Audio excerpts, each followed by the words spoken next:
তুমি কি কখনো এমন কিছু দেখেছ যেটা হওয়ার আগেই তোমাকে বলে দেওয়া হয়েছে? আরিয়ানও প্রথমে বিশ্বাস করেনি। সেদিন রাতে সে শুধু একটা পুরনো রেডিও কিনেছিল, একটা সাধারণ পুরনো রেডিও। কিন্তু সে জানত না ওটা খবর শোনায় না, ওটা ভবিষ্যৎ বলে।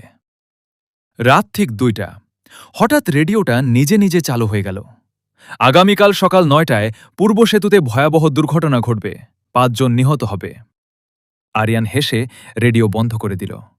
সে ভাবল কেউ হয়তো মজা করছে।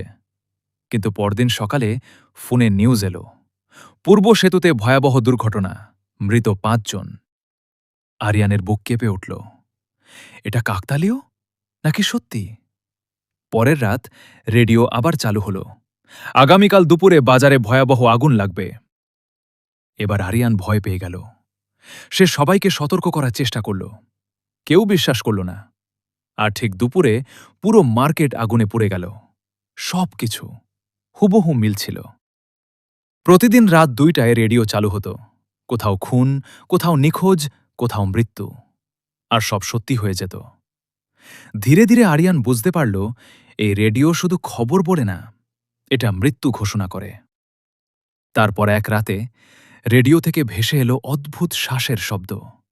আর তারপর আগামীকাল রাত ২টায় কলেজ ছাত্র আরিয়ান রহমানকে তার নিজের ঘরে মৃত অবস্থায় পাওয়া যাবে। আরিয়ানের হাত কাঁপতে শুরু করল। তার নিঃশ্বাস বন্ধ হয়ে আসছিল।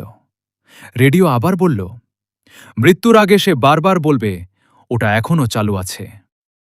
না, এটা হতে পারে না। আরিয়ান রাগে রেডিওটা জানালা দিয়ে ছুঁড়ে ফেলে দিল।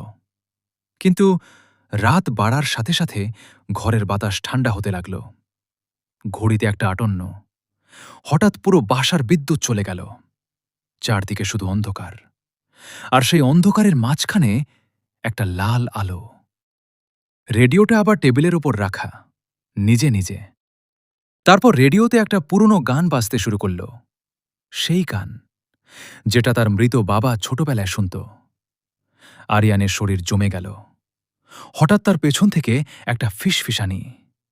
খবর কখনো মিথ্যা হয় না। আরিয়ান ধীরে ধীরে পেছনে তাকাল। আর তারপর পুরো ঘর অন্ধকার হয়ে গেল। পরদিন সকালে পুলিশ দরজা ভেঙে ঘরে ঢোকে। মেঝেতে পড়েছিল আরিয়ানের নিথর দেহ। তার চোখ দুটো আতঙ্কে বড় হয়েছিল। আর ঘরের কোণে সেই পুরনো রেডিওটা এখনও বাজছিল।